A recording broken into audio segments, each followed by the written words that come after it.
من صلاح الدين كردستانم.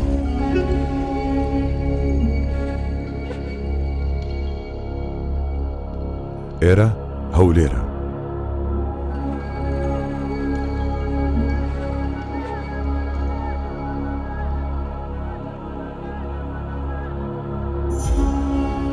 هەڵهاتن و ئاوابوونی دەیان ئیمپراتۆر و شکستی سەدان لەشکرچێشی و دەنجی هەزاران خەنجەر و شمشێری بیستووە.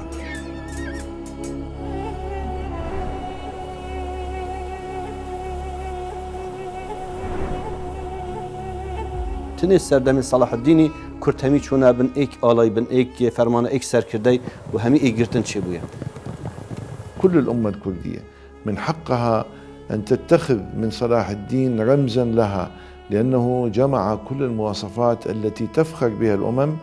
وبالتالي لا يمكن أن تشوبه أي شائبة. بخواست ببنماڵە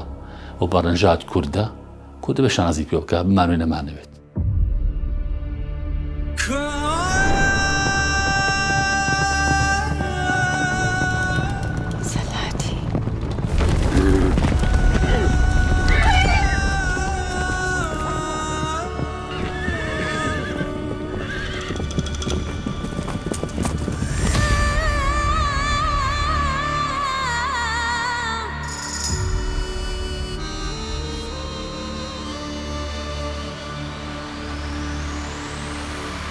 وقت صلاح الدين قد زفران ديافها 7000 مسيحي جرتن عفكرة.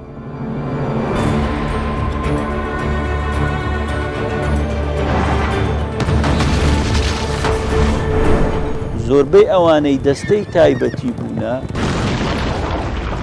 لە زراریەکان بوونە بە تایبەت فڕقەی یەزک.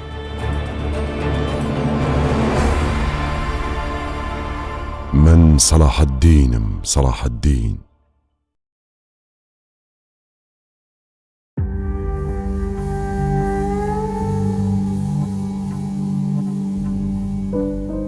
لە فیلمی شانشینی بەهەشت سەلاح الدین ڕوودەکاتە سەرکردەی خاچیەکان و دەڵێت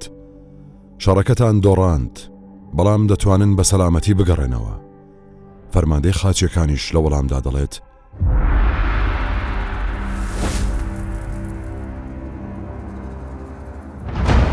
The Christians butchered every Muslim within the walls when they took this city. I am not those men. I am Salah ad-Din. Salah ad-Din.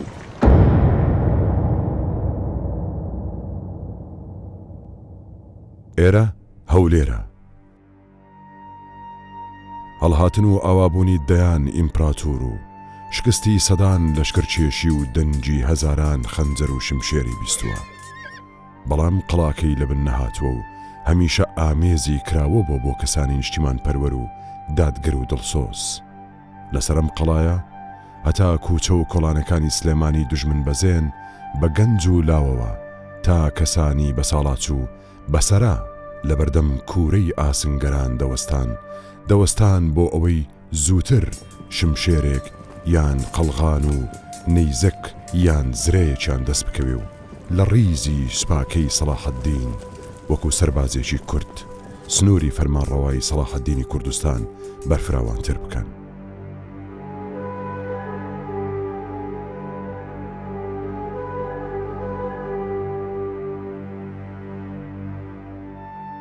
بەر لە هەر هێرشێک بە هەزاران جەنگاوەری خۆبەخش لە باشووری ئەنەدۆڵ و باکووری کوردستانەوە خۆیان دەگەیاندا ڕیزەکانی ئەم لەشکرەی کوردستان کە لە باشوور و ڕۆژئاوای کوردستان مەشقیان پێدەکرا و بە هاواری یا کوردستان یا سەلاح الدین نیشتیمانیان لە داگیرکەران پاک دەکردەوە. عالم خور ئەبرکە بە خودنی جیهانێ ڕۆژئاوای خو gelek مفاش صلاح الدینی وەرگرتیە و gelek شانازی صلاح الدینی بن بين البطل الأنقاض بين أمير الشهامة والفروسية بين العدو النبيل وgelek صالوخة تيبيت معجب داغبار gelek تش سرنویسیه و مفاجی ورگرت. یا برکه بخوادین جهان اسلامی نتو ملت الدور بر داگیرکر کردستان و کی تایبەت ترک و عربا گەلێک گرنگی دنە سڵتان سەلاح الدینی هەوڵدن شخو حساب بکن و بخۆب بن و بژنەوە کەسێکە ئەگەر ڕەچلکەوی کوردجی بتن بەس ڕەوشن بیریاوی عربیە یان تورکیە یان يعني قصدام الفيرا خلكي كيف خمو فايجت بينتن أبروكا نبينا دولة أبروكا نبينا ملتكي جرتي أبروكا نجهشتينا هيفي خاصت خو إك شوان ريكا كوام بشين بجهينا أرمانجا مفاجئ ورقتناش كساتين ديروكي تايبت دياردكا وكي سلطان صلاح الدين أيوبي سركفتي ترين سركدن دیروکا چرخناوین بیا جهانی یعنی سر آستهمی جهانی کساتیا ایکی بیا سردم خو کوشای امپراتوریت که چنیب دام ازرینتن شیای مازنترین هزین روش آوای داگرکر و هرجبر بشکنیدن شیای یعنی ایگرتنه که جهان اسلامی دا چه کتن توی سردمی دا کرداجی همیا بکتای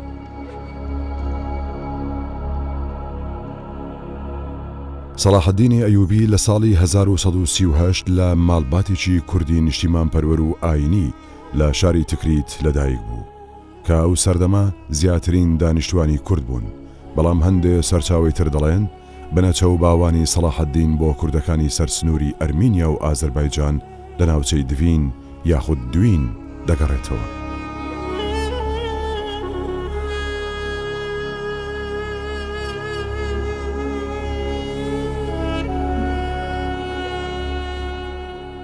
هو ولد في منطقة تكريت حاليا في قلعة تكريت تحديدا،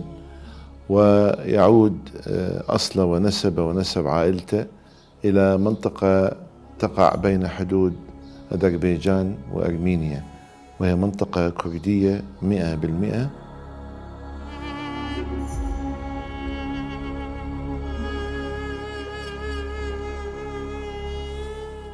زراري كان عشيرتي زراري تهوزي زراري درين صلاح الدين أيوبي لا هوزي ما سن بلغتشي دينو لو أوي يكم لو أنا بيان واك صلاح الدين أيوبي شوني لدايق بوني دوينة أو دوينة استا لبن تياي بير ماما تياي لا باريس جاي هوليري درين أو شوني لدايق بوني تيو شويني نشتزيبوني أو بنماليا كبنماليا أيوبيا دو بلغان اويكا غورچي باپیرانی صلاح الدين ايوبي كمرواني كردي رواديا يان زرزاريا ليريا درين او بير مروانه وخالشي ديكا كاتك صلاح الدين ايوبي دستولاتي شام ومصر زوربي اواني دستي تايبتي بونا كصلاح الدين ايوبي لزراريا كان بونا بتايبت فرقه يزك يعني لشكري تايبتي صلاح الدين ايوبيان پاسەوانە تایبەتەکانی بەشەکیان زۆریان لە زراریەکان بووە و خاڵەکی دیکە کاتێک سوڵتان سەلاح الدین ئەیوبی وەفات دەکا لەوەی کە جێنشینی سەلاح الدین ئەیوبی دانێن لەو دانیشتنە لەو گفتوگۆی کە لە شام دەکرێت دوو ئەمیری گەورەی زراری لەو دانیشتنەی ینی دادەنیشتن و بیر و بۆچوونیشیان لەسەر دەبی کە چێ ببتە جێنشینی سەلاح الدین ئەیوبی ملك عزيزة يا ملك أفضل كسكري صلاح الدين أيوبينا.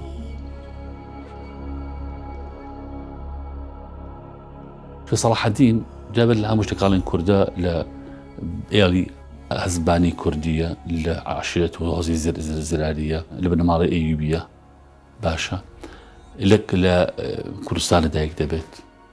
ولا كردستان أو بيأكاو برو وڵاتی میسرات وڵاتی میسرات وڵاتی ئەیوبی دامەزرێنێت ینی لە کوردستانەوە بنەماڵێکی سەرچاوە ئەگرن لە کوردستانەوە یانە گڕۆپانی سیاسی و جاجان لە دەڕی کوردستان ناسرێت مادەم خەڵکی کوردستانە بە هۆس بە بنەماڵە و بە ڕەنژات کووردە کۆ دەبێت شانازی پێ بکە بمانوێ نەمانەوێت.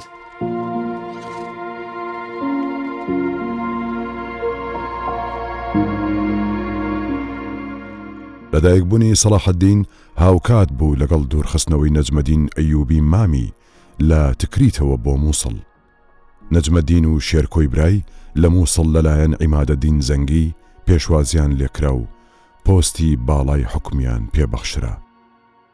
دواتر یارمەتی دەربوون لە گرتنی شاری دیمەشق. صلاح الدین ناوێکی گەلێکی مەغزنە سەرکردێکی کوردە و سەرکردێکی ئیسلامیە و ئەس دەبێژم صلاح الدینی عالم كرد نياسين بس بصلاح الدين كرد باش هاتنا نياسين تايبات لروش آفا شدرت روش آفا وروش هلات ناس قال صلاح الدين كان راست هفريكي كمازن وشركة مازن شبو نبينا صلاح الدين ونبينا خارج هالجرا أن خارج خوش برسها هرس ملكة وقتية بريطانيا ويا ألمانيا ويا فرنسا ويقف يجي هرس دولة أوروبية مازن أوروبا بس قالوا يجي قال حاجة كان بوش حي صلاح الدين كان شنجي وقت أو وقدس داجير كري حفته هزار بسلمان كشتن أوه وقت صلاح الدين وقدس زفران ديافها حفته هزار مسيحي جرتن عفكرة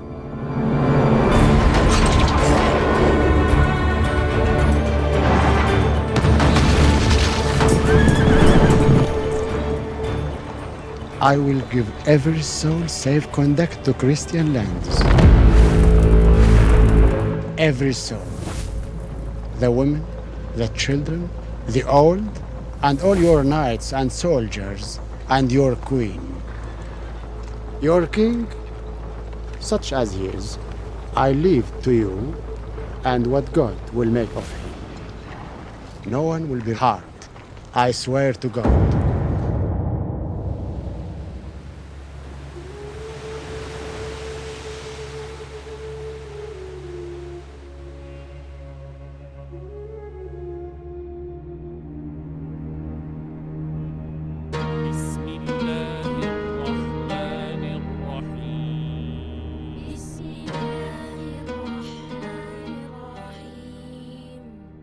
لە دیمەشق سەلاح الدین لەگەڵ فێربوونی زانستی ئاینی فێری سوارچاکی و تیرهاوێژی و شەڕکردن لە ناو گۆڕەپانی جەنگ بوو.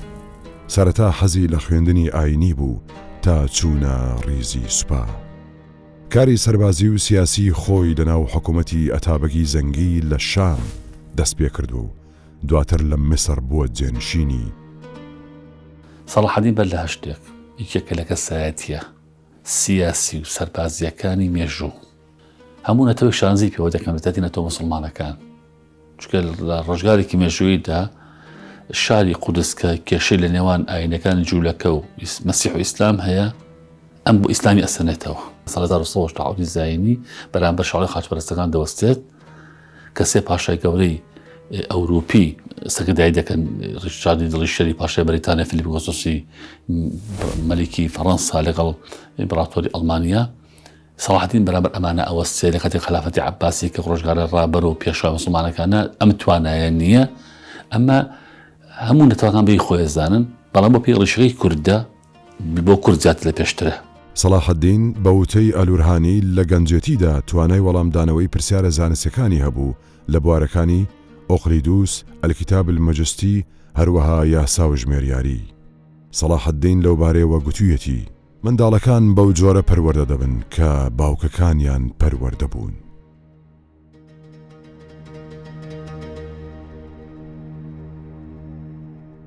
شێرکۆ چووە ڕیزی سوپای عیمادەدین زەنگی و بووە فەرماندەی قەڵایەک لە بەعلەبەک. پاش مەرجی عیمادەدین لە ساڵی 1946 نورالدینی کوڕی شاری حەلەب و ڕێبەرایەتی زەنگیەکانی گرتە دەست. لە سەدەی 12م کە سەلاح الدین دەرکەوت ڕۆژهەڵاتی ناوەڕاست خەریکی گۆڕانکاری بوو لەلایەکەوە دەوڵەتی عەباسی بۆ سەر چەند نیمچە دەوڵەت دابەش بوون. لە میسر فاتمیە شیعەکان دەسەڵاتدار بوون و ڕقیان لە خەلیفەی بەغدا بوو. حکوومەتی ئەتابەکەکان بەشێک لە عێراق و سووریایان داگیر کردبوو. لەلایەکی دیکەشەوە خاچ هەڵگرەکان لە دەریای ناوەڕاست بۆ دوورگەی سینایان لە بندەست بوو. بەشێک لە مێژونووسان دەڵێن لە ماوەی حکمڕانی سەلاح الدیندا کولتوری کوردی بوژانەوەیەکی گەورەی بەخۆوە بینی. زۆر لە میرە کوردەکان و زانا و شاعیر و موزیک ناسا کوردەکان لە سایەی ئەودا حەساونەتەوە. سەلاح الدین بەو پەڕی زیرەکیەوە لە هەرچوێ کوردێکی بە ئەمەک هەبوایە هەوڵی دەدا ئەو شوێنە بکاتە بەشێک لە ئیمپراتۆریەتەکەی. چەند زانایەت مەزنێ سەردەمێ خووەکی فەقیه عیسای هەکاری وەکی قاضی الفاضلی وەکی ابن شەدادی وەکی عیمادالدین ئەسفەهانی ئەوە سنبلێت زانا و دیندارێت وی سەردەمی بوو ئەون ڕاوێژکارێتی بوون بن ئەو دەوروبەرێتی بوون ئەو شیرەتکارێتی بوون یعنی دیف هەوای نەفسە خونەت چوو کەسێک بیگەلە شۆڕای کارکردەوە جا gelek sol û xetê dî hebûn yaş hemiya girîngtir mamosta ev bî dadperveriya Sultan Salaheddînî yani el adl û esas el mulk قلت برای خو ملك الكاملي توی زنگینی پارت و فقیر بده گله قشه مطران براوی پاردان و آزاد کرد اوی ولی کر كنا في صلاح الديني أوروبا والروش آفاي بقلب على ضابط ما كردا بندي نزاني ما تهافتين ما قلت شي دولت بكردا شنكر لساڵی 1975 لەگەڵ عیمادەددینی زەنگی دامەزرێنەری دەوڵەتی ئەتابەگی لە مووسڵ ڕێککەوتنێکی واژۆ کرد کە بە گوێرەیەم ڕێککەوتنە شارە زور و کەرکووک بوونە بەشێک لە خاچی حکوومەتەکەی سەلاح الدین و دواتر هەولێر و داقووقیشی خرایە سەر. چەند ساڵ دواتر شنگال و ئامەدیش بەشێکی تر بوون لە حکوومەتەکەی. سەلاح الدین بەوەش نەوەستا و هەر میرێکی کوردی بەلێ هاتوو توانە بزانیایە ناوچەیەکی دەرەوەی سنووری کوردستانی دەدایە دەست. میرە کوردەکانی لە چەند چارۆچکەیەکی ئیسرائیل نیشتەجێ کرد و فەرمانڕەوایی ئەو شوێنانەی دایە دەستیان. نابلس کە شارێکی ناسراوی و سەردەمە بوو دایە دەستی حسامەددین لاجینی خوشکەزایی کە دوای مردنی سەیفەددین عەلی هەکاری بووە فەرمانڕەوای ئەو شارە کە ئەویش کورد بوو. ڕیواەتی مێژوو نووسەکان جیاوازە هەندێک باشی 16 کوڕێک هەندێک باسی 7 هەندێک باسی 8 بەڵام یەک چیژی هەبووە یەک تاقە چیژی هەبووە ئەویش دایتێ برازای خۆی کە مەلیک کاملە کوڕی مەلیک عادلی سەلاح الدین و مەلیک عادلیش برانە دواتریش مەلیک کامل دەبتە حکومداری دەوڵەتی ئەیوبی و لە سەردەمی مەلیک کاملی ئەیوبیشدا قودس کە سەلاح الدینی ئەیوبی برین گرتیتی ئەو تەسمیلی خاچیەکان دەکاتەوە گلەیەکی زۆریش لەسەر برازا و بزاوای سەلاح الدینی ئەیوبیە کە مەلیک کاملە لۆ قودسی سەلاح الدین ڕزگاری کرد ئەو قودسی دایەوە خاچیەکان هەتا هۆزی هەزبانی کە خاوەنی سێ دەوڵەتی ڕەوادی و سالاری و هەزبانین ڕەوی سالی لە ئازەربایجان و سالاری لە هەولێر من نشین بوون سیمای دەوڵەتیان بەخۆوە گرتووە ناوچەیی بوون ئەوەی کە سەلاح الدین ئەکا بە دەوڵەتمەندار ئاگادار بە نەتەوەکەی نییە خاکەکەی نییە ئەو دۆخە سیاسیە بۆی ئەڕەخسێ لە بەهۆی بنەماڵی ئەتابێکی زەنکیەوە لە مووسڵ کە ئەنێرێت بۆ بەهاناوەچوونی دەوڵەتی فاتمی لە میسر و لێو سود لە هەلای بینانی هەلەکە سود هەلەکە ئەبین سەلاح الدین ئەو دەولەتەکە مازن چێ کرد 86 ساڵ حکمێکی کە دەولەتاوی ئەف جێڤێگەڤی عەرەبەوە ڕەسەن هەمی گرت ليبيا مصر السودان السعودية يمن سوري فلسطين لبنان أردن عندكش عراقي وعندكش تركيا والقال كردستاني أف أرد هم مجرتن يفيا جاكي نايكيمه وبايتختي والكيري بو القاهرة بو دلي عربة في مصرين دولة عربية مصر الويري بو وأوي برات خو حكمة كي الفيدافرية خرين وأوي كرة خو كي نسر كده الفيدافرية خرا هر باجيركي فيت عربة بس بيجم برايكيوي آن برازای کی میر بول بره. بجا نبود وقت كلام ملك. وقت صلاح الدين حكمت كير سوريا ومصر باعتبارها في هردوك أساسينها تقول السلطان. هەندێک ڕخێنی دەگرن باز لەوە دەکەن کە سەلاح الدین ئەیوبی دەوڵەتی کوردی دانەمەزاندێ و کاری نەکردێ لۆ نەتەوەی کورد. لەو خۆناغەدا مرۆڤ کە لێکدانەوە بۆ بابەتێک دەکەین دەی بگەڕێنەوە ئەو سەردەما. لەو سەردەما هەستی بە ئیسلام بوون هەستی هۆزگەرایی زۆر لە کورد بوون بەێستر بووە هەستی نەتەوەی لە دوای شۆڕشی پیشسازی پەیدا بووە لە بیدایەتی سەدەی هەژدەهەم بەس هەست بە کورد بوون هەبووە بەس ئەو هەستی ئاینەکەی زۆر لەوە زیاتر بووە بەڵام ئەگە تەماشای سوپاکەیکەی لە زۆربەی هۆزە گەورەکانی کورد خەڵکەی زۆری بان کردیە و بەشداری شەڕەکانیان کردیە کەواتە هەست بە کوردبوونی هەبووە بەڵام جیاوازی نەکردێ لەگەر نەتەوەکانی تر پێش خۆش بە کورد شتبی ئەم پاڵەوانە کووردە ئەوەندە ناوبانجی دەرکرد بوو کە کاریگەری ڕاستەوخۆی لەسەر دوژمنەکانیشی دادەنا و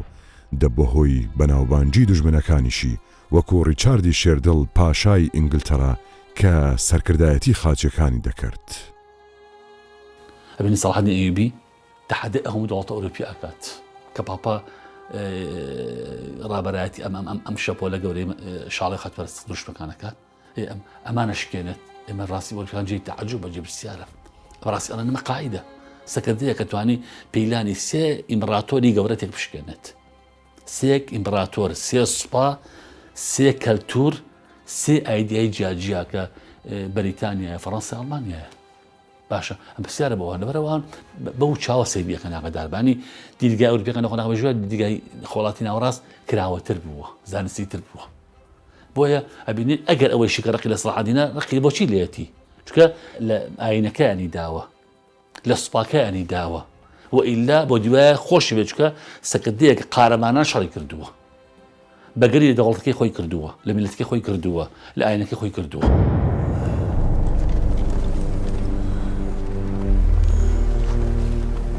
I will send you my physicians. Assalamu alaikum. وعليكم السلام.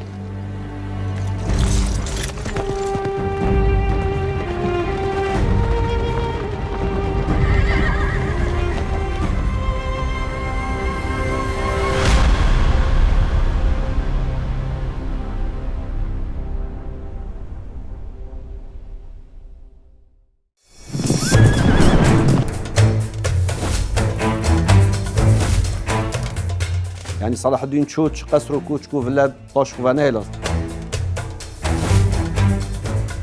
وأعتقد الأمة الكردية ليرش أو قورستانية أو قلاية كوفيري مادام قلعة صلاح الدين هي مادام قبرتوها هنا شدت أصلي الفيريبت أولاد صلاح الدين الأيوبي لم يكونوا بمستوى المسؤولية. صلاح الدين لم دیوایە هەڵی کردووە لەم دیوایە.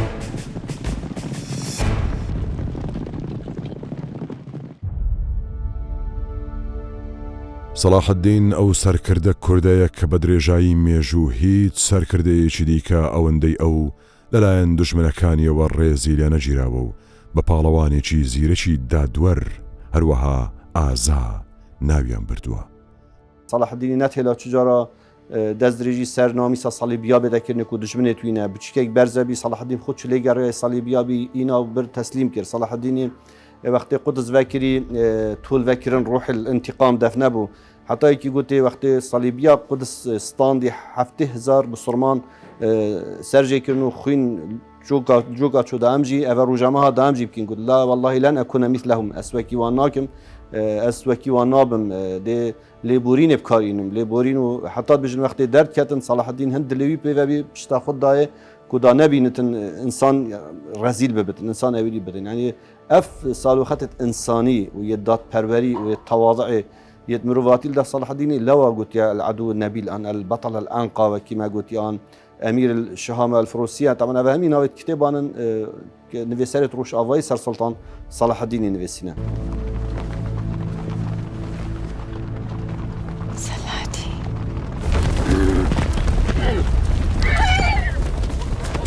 حضروا هنا.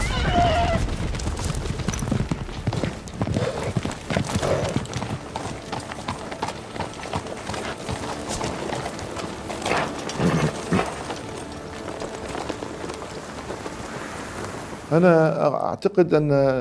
يعني الناصر صلاح الدين الأيوبي يعني باتت له رمزية كبيرة، يعني لكل أمة رمز، وأعتقد الأمة الكردية من حقها أن تفتخر برمزية كبيرة. الأمة الكردية لا أقصد الأمة الكردية في العراق ولا في إيران ولا في سوريا ولا في تركيا ولا في أرمينيا ولا أي مكان آخر، وإنما كل الأمة الكردية من حقها أن تتخذ من صلاح الدين رمزا لها، لأنه جمع كل المواصفات التي تفخر بها الأمم، وبالتالي لا يمكن أن تشوبه أي شائبة. يعني كل التاريخ لم يذكر شائبة واحدة بحق صلاح الدين الأيوبي، وأعتقد أن الأكراد من حقهم أن يقولوا أننا أحفاد صلاح الدين الأيوبي. هەڵۆی سەرچیاکانی کوردستان هێمای سەلاح الدینی ئەیوبی بوو کە تا ئێستاش لەسەر قەڵای سەلاح الدین لە قاهیرەی مسر هەرماوە. ئەو هەڵۆیە دواتر کەوتە سەر ئاڵای مسر و لەسەر لۆگۆی حکوومەتی هەرێمی کوردستانیش هەڵۆ دەبیندرێ کە لە دەرزەمانەوە باڵندەی ئازا و بەرزەفڕی کوردان بووە. کورد هەمی گاوا حەش ڕەنگی زەرد ئێستاژی هیمایە بۆ کوردال هەمی پارچە تایبەت ناوئاڵای کوردستانی فەرمی ڕەنگی زەرد هەیە بشن ئەو ڕەنگش وێرە هاتیە و ڕەنگی ڕۆژەیە و کورد وڵاتی ڕۆژەیە و وڵاتی ڕۆناهیە و حەش روناهیه که تحشتاریکی ناکتوه نه بس مسئله آلای ما مستانی گلک تشت و هر وکی ما گوتی سردمه هزران نتواتی نبویه بس اگر تو بیا خواندنه که کردینی بو سلطان صلاح الدین بکی دبی بيجي روحك كرديني يا بيز دفهبو يا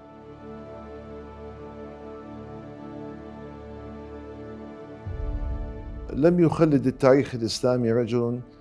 كتخليده إلى الناصر صلاح الدين، وذلك لما أبداه من فن القيادة في حربه ضد الصليبيين، ولأنه كان يتمثل بإنسانية عالية جدا في التعامل مع أعدائه،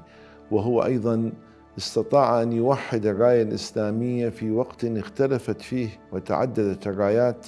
الإسلامية في المنطقة، وبالتالي هو كان متعدد القدرات متعدد المواهب، يجمع بين فنون القتال وفنون الأدب وبين الرياضة وبين القضايا الإنسانية العلوم الإنسانية والعلوم البايو كيمسترية اللي هي تتعلق بالسموم والمعادلات الكيميائية الخاصة بمعالجتها وكل الأمور الأخرى التي ربما كانت ليست مجتمعة في رجل واحد عبر التاريخ الإسلامي كما اجتمعت في شخصية صلاح الدين الأيوبي. زانای کورد ابن خەلەکان کە 18 ساڵ دوای سەلاح الدین لەدایک بووە لەبارەی ڕەچەڵەکی سەلاح الدین دەڵێت. باوکو و کەسوکاری سەلاح الدین لە دوینەوە هاتوون و کوردی ڕەوادین. ڕەوادیەکان تیرەیەکن لە هەزەبانیەکان کە خێڵێکی گەورەی کوردن و تا ئێستا لەسەر تابلۆی سەرگۆڕەکەی لە دیمەشق نووسراوە سەلاح الدین سەر بە ماڵباتێکی کووردە. خەلەکان وەکو کوردێکی نیشتیمان پەروەر باسی سەلاح الدین دەکات و دەڵێت بەر لە وەرگرتنی دەسەڵات شێخ عیسای هەکاری ناردووە بۆ لای میرە کوردەکان کە هاوکاری بن تا دەسەڵات بکەوێتە دەست کوردێک و دەڵێت لە دەست کورد دەرچێت دەکەوێتە دەست تورک. میرەکانی کوردستان هاوکاری دەبن و لە هەر چوار پارچەی کوردستانەوە باشترین جەنگاوەر و شەڕکەرەکان دەچنە ڕیزی سوپاکەی. کوردستانی گەورە کە ئێستا چوار پارچە بووە بە تەواوی لە ژێردەستی سەلاح الدینی ئەیوبی بوو. کورد لە دەرەوەی سنووری کوردستانیش فەرمانڕەوا و خاوەن بارەگا و قەڵا بوو. هێزی یەکەمی جوگرافیایەکی بەرین بوو. لە هەورامانەوە بۆ میسر کەسوکاری سەلاح الدین لە باکووری کوردستان بەتایبەت لە ئامەد و ماردین سکە و پارەیان بەناوی ئەیوبیەکان و خۆیانەوە لێدەدا. دیوین بوویتە هاوبەشی ژیان و مێژووی بنەماڵەی سەلاح الدینی ئەیوبی و خودی سەلاح الدینی ئەیوبی. لێرەش ئەو گۆڕستانەیە ئەو قەڵایە هەیە. ئەو گۆڕستانە بەشێک لە مێژوو نووسان پێیان وایە کە دەگەڕێتەوە ئەو سەردەمەی کە بنەماڵەی سەلاح الدین لێرە ژیاینە و لێرە کە ژیاون ئێرە بوویتە گۆڕستانیان. کە باسی ئەوەی دەکەم پەیوەندی پێکەوە هەیە بەڵگەیان هەیە بەتایبەت ئەو بەڵگانەی کە لەسەر چێلی قەبرەکان هەیە کە ڕسمی شیر و هەروە ڕسمی خەنجەر و ئەوانەی لێە بەداخەوە کە ئێستا و هەندێک شێوابیەکەی پێوە دیارە ئەو گۆڕستانە ئەو پەیوەندەی بێکەوە بەستنەوە بەڵام ینی کە سەرچاوەکانیش ناوی دوین دێنن هەندێک پێیان وایە کە ئەو قەڵع و ئەو گۆڕستانە ئیبنەماڵەی وانە بەڵام مێژ و نووسان باسیەوەی ناکەن کە لێرە ژیابن زیاتر باسی مووسڵ و تکریت و دوایە شام و مسر دەکەن جەلەوانەشە باپیرانیان لێرە نیشتە جێبوو بوون دانیشت بن ژیابن.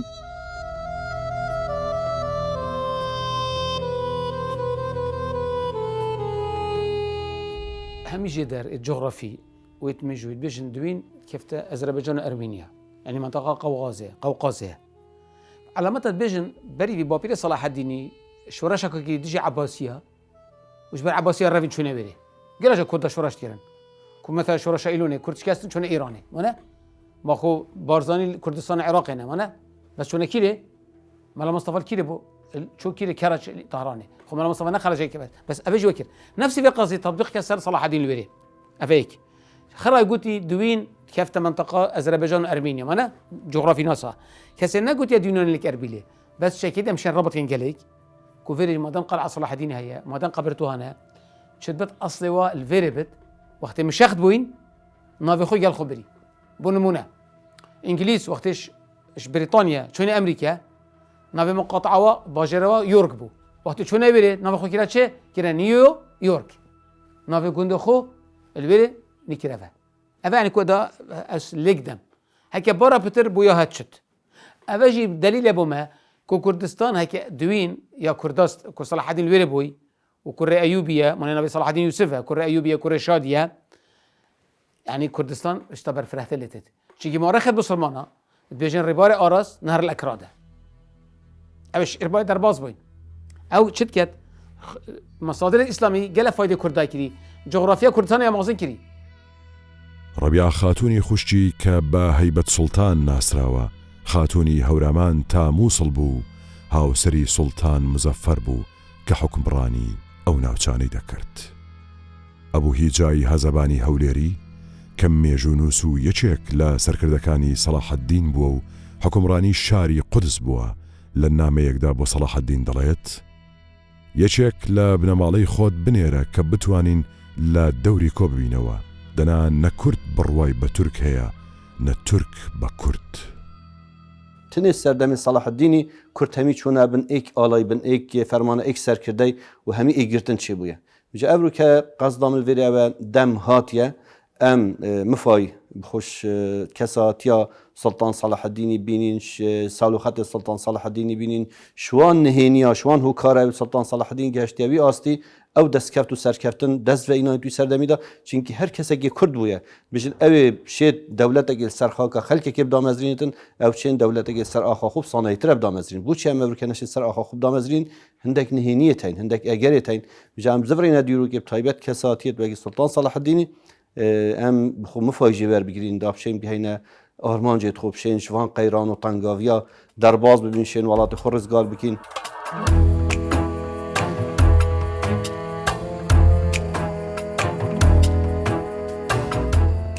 کورد لە هەر کاتێک هەر سەردەمەک یەکگرتوو بووبی پێکەوە کاری کردبی یەکدی قبول کردبی بوویتە هێزەکی گەورە نەک هێزەکی گەورە بەڵکو نەتەوەکانی دیکەی ژێر دەستەی خۆی کردیە تەبعان کورد ملەتەکە کەس نایەتە بن دەستەی خۆی بەڵکو خزمەتی نەتەوەکانی دیش دەکەن پێم وایە سەردەمی سەلاح الدینی وا بووە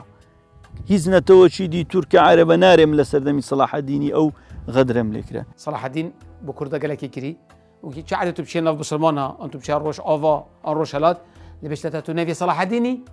المعنى فقالك فقالك بس مشكلة نا صلاح الديني مشكلة بنا مالوية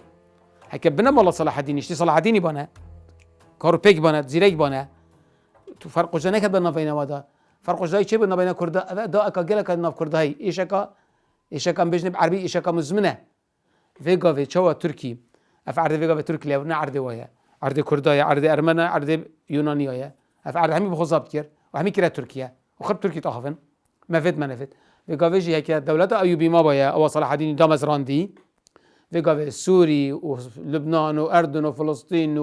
ويمن ومصر ده فيجا كردي أخذن ده فيجا ولات كردا شتي تركيش آسيا نافين هاتين فنجي وياه کوردەکان ڕۆڵی سەرەکیان لەناو حکومڕانی ئەیوبیەکان جێڕاوە و وەکو حکوومەتێکی کوردی سەیریان کردووە جا لە کەسایەتی ئاینی سیاسی تەنانەت ژمارەیەک ژەنیار و گۆرانی بێژی کوردیش لەگەڵ سوپاکەی سەلاح الدین بووە دەڵێن گۆرانی بێژێکی هەولێریش بەردەوام لەگەڵ برازاکەی بووە و لە کۆبوونەوە سیاسیەکان و دانیشتەکانیاندا بە کوردی لەگەڵ یەکدا قسەیان کردووە حقيقة صلاح الدين الأيوبي من مآثره الكبيرة جدا أنه لم يقرر بشكل نهائي أن يواجه الصليبيين بمعارك تحرير كاملة والأمة منقسمة حيث كانت الشام ومن ضمنها طبعا سوريا وفلسطين ولبنان كانت سنية في مذهبها في حين كان في مصر دولة فاطمية متشيعة حكمت لأكثر من قرنين من الزمن وبالتالي هذه الفرقة في صفي الأمة الإسلامية كانت لا تمكن الناصر صلاح الدين الأيوبي من أن يؤسس جيشا موحدا براية واحدة فقرر أن يتحرك على مصر من خلال ابتعاث كل العلماء المتاحين في العراق وفي نجد والحجاز وفي اليمن وفي بلاد فارس وأذربيجان والصين وغيرها والشام، كلهم ابتعثهم إلى قرى وأمصار مصر. لدوی مانجی ئۆکتۆبەری 1970 سەلاح الدین توانی قودس لە دەست خاچیەکان ڕزگار بکات و ژمارەیەک میری کورد لەوێ بکاتە فەرمانڕەوای شارە ئازادکراوەکان. کللتوری پێکەوە ژیان و سنگفراوانی و میهرەبانی کوردستان وای لە سەلاح الدین کردبوو کە تەنانەت دژمنەکانیشی دان بە چاکە و گەورەیی دابنێن وەکو کەسایەتێکی مرۆڤ دۆست و ئاشتی خواز. هەڵس و کەوتی لەگەڵ فەرماندەی خاچیەکان ڕیچاردی شێردڵ بە جۆرێک بووە کە هەتا مێژوو مابێ هەر باسی دەکرێت. کاتێک ریچارد پاشای ئینگلتەرا نەخۆش دەکەوێ و سەلاح الدین خواردن و بەفر و میوەی ڕەنگا و ڕەنجی بۆ دەنێرێ تا زووتر چاک بێتەوە. یان هەڵس و کەوتی لەگەڵ ژن و ئافرەتە بەدیل گیراوەکان و یارمەتیدانیان بۆ دۆزینەوەی خێزانەکانیان ئەو کردارە بەرزانە زێتر ئەوی گەورەتر کرد. هەروەها یەکێک لە هەڵوێستەکانیشی ئەوە بوو بەر لەوەی کە بچێتە نێو شاری قودسەوە و ڕزگاری بکات لە خاچیەکان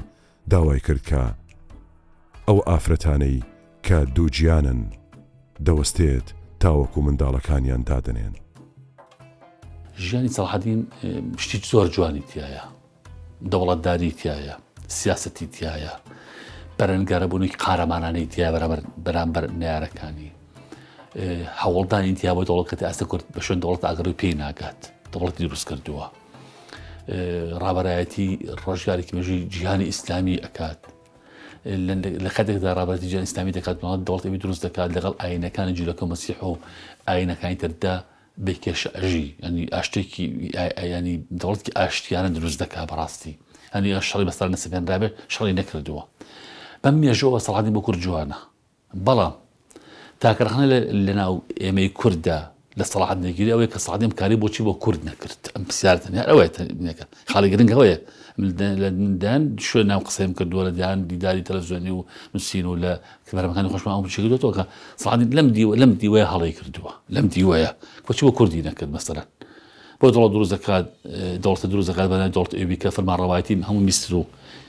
میسر و سەرنج بە وڵاتی شام بە سووریا، لوبنان، ئوردن، فەڵەستین، ئیسرائیل بە یەمەنیشەوە ئەکاوبەی بەڕێوە ئەچوو بۆ ئیدارە ئەکرێت بەرامبەر ئەو شاڵاوە گەورەی ئەوروپیەکانە وەستێت کە هەموو ئەوروپا تیا بەشدارە ئەشیان شکێنە لە حەتین بۆ نتوانی کوردستان و کورد کا بە دەوڵەت ئەم ڕخنەی لە ئەیگیرێ بمانوێ نەمانەوێت. سەلاح الدین سەرکردەکی کورد ئەوی ئەم داخلی تاریخی کرین، ئەم پی داخلی تاریخی بووین و ئەم فیگا پیش تینەن یاسین. حتى قلت زعيم كردم على مصطفى قالك أودي صلاح الدين كان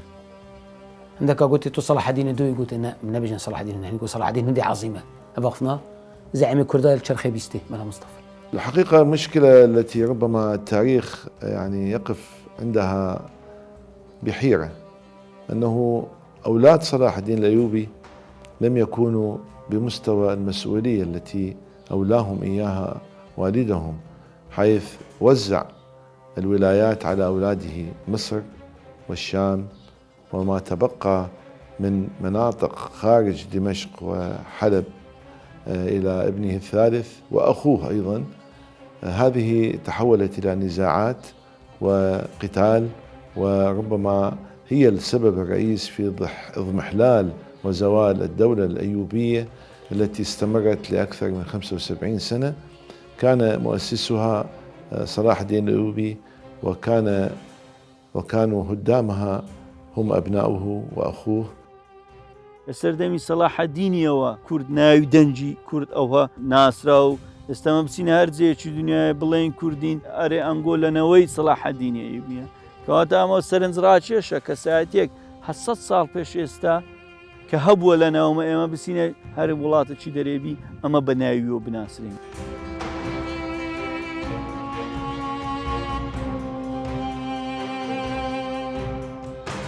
کەسێکی خۆنەویست بوو، کەسێکی زاهد بوو، یە دەست پاک بوو، کەسێکی